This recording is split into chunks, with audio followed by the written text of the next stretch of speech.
Hindi lahat ng pagpapagupit ay pare-pareho. Minsan, ang isang simpleng haircut ay nagiging isang magandang karanasan kapag may kalidad ang serbisyo, may malasakit ang barber, at ramdam mong pinapahalagahan ka bilang customer. Mula pa sa Bataraza, bumiyahe ako papuntang Brooks Point upang personal na subukan ang premium experience ng Cut Central, The Men's Hive, ang barbershop sa Southern Palawan na nag-aalok ng ganitong klase ng serbisyo. Sa pagpasok pa lang ng shop, mapapansin mo na ang malinis at komportableng lugar.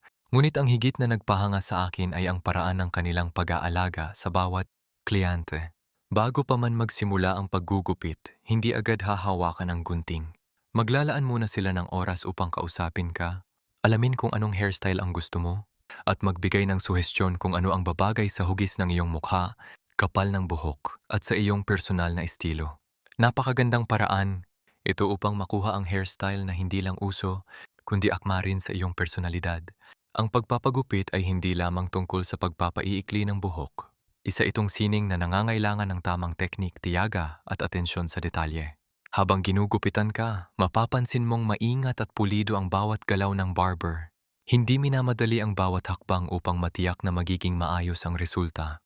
Pagkatapos ng haircut, hindi pa rito nagtatapos ang kanilang serbisyo. Kasama sa premium experience ang hair wash gamit ang shampoo upang matanggal ang maliliit na buhok na maaring naiwan pagkatapos ng gupit.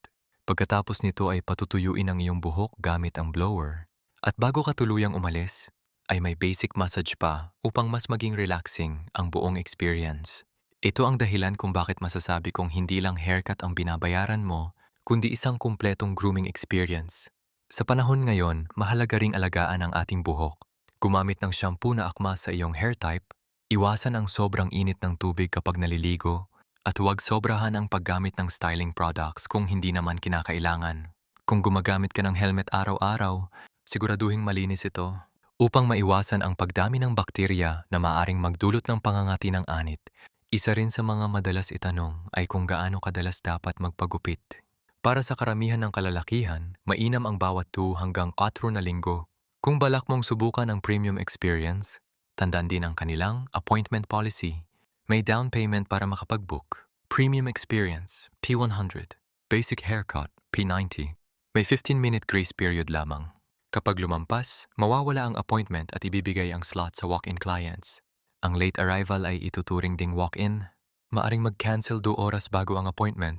50% lamang ng down payment ang marirefund. Non-refundable ang down payment kapag hindi nasunod ang cancellation policy.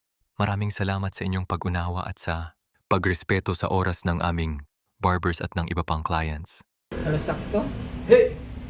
Ano na yan dyan? Counted yan dyan? 4 minutes, nagpagupit tayo ng alas 3. May sukli ka pa 4 minutes. So, dito na nagtatapos ang ating gupit. Hey! So, andito lang to sa Brooks. Subukan natin mag-drone shot naman.